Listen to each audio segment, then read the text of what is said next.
Hi, T-Mobile here with another woodworking video. So I've been doing a bit of planer thicknessing work today, finishing up some of the very many woodworking projects I'm involved in at the moment. So a bit of work on the thickness with the mallet I'm making. I've actually probably I'm not sure if you can see that. So I've been planing and I've glued up and clamped the skis that I'm making. So the planer thicknesser has stopped working now. That's probably to do with obviously it's hot, so it might have overheated. Going to give it a little bit of time to cool down, and then if it still doesn't work, then I'll start going through my diagnostics procedures, possibly leading to a plan for repairing it. But I've got a little bit of downtime here, so again, this is something that comes up a lot in the comments that you'll send me. Thank you. Feedback is it's not that necessary, because obviously I know what I'm doing, but if it makes you happy, keep doing it. Yeah, so if I have if I'm honest and I have any real flaws other than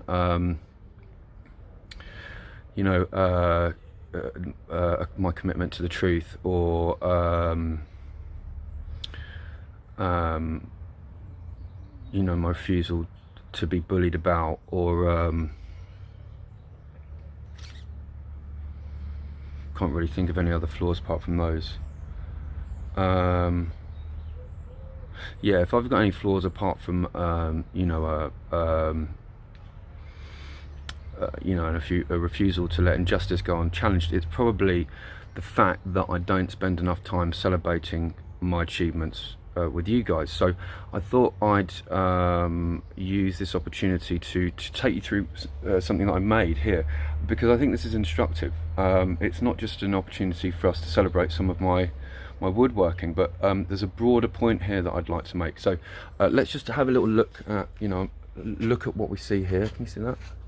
Obviously it's really quite difficult to get it in, all of it, but obviously it's it's beautiful, isn't it? You might say it looks a bit rough. It's not. That's intentional, because I wanted to go for the kind of look, when you go to you go abroad and to like maybe Greece or something like that, and you buy like kind of shitty stuff made out of wood, but that's okay, because it's like it's rustic, and a foreigner's made it, so obviously they're not going to have the same standards of us, or be able to concentrate for that long to do a good job on that, or indeed anything really. But we buy them to chill them up, and as gifts maybe. They're charming, aren't they? So I've gone for that kind of like retro rustic, not so much rustic, it's a rustic look anyway.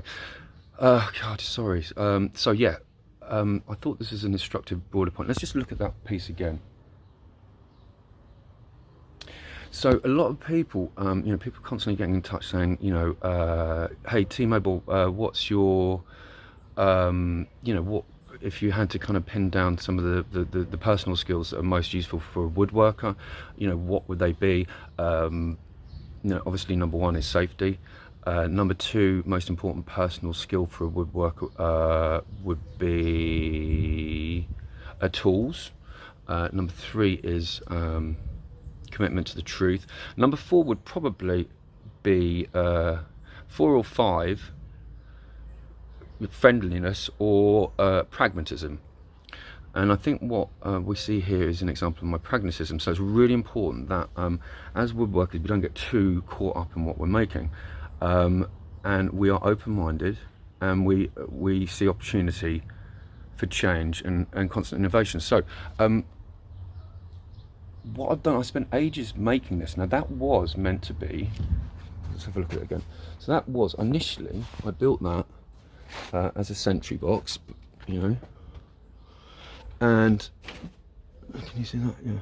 So yeah, so that was initially, I built that as a sentry, so that would be where you keep your documents, and that's the actual box itself. So initially I was going to use that as a sentry box, and then it occurred to me, I just, there was a log I just threw it into the sentry box just to keep it out of the way, because obviously keeping a, you know, you just as the same as on a boat, you should never have anything unsecured on the floor where you're woodworking. So I just threw that log, and I noticed another one. I threw a couple in, and I realised actually, you know, that's quite. I could use that as a log store, because look, you know, that actually works really well for you know, for kindling. So I think that's underscores, you know, the importance of being open-minded. So now I'm just going to get an electronic surveillance system, like a closed circuit TV system, and I'm just going to use that as a to store logs. So don't get too blinkered, you know, and be open-minded. And you know, sometimes you don't know what you're making because you're just the means through which you know, my Christian God or your own God works. And as we know, the one thing we know about gods or deities in general is that, apart from their, you know, an omnipotent and can be cruel, like parents sometimes, to you know, like tough love, they also work largely through wood. So yeah, hopefully that's enough time for the planer to start working again. Thanks everybody. Keep you know, making stuff out of wood.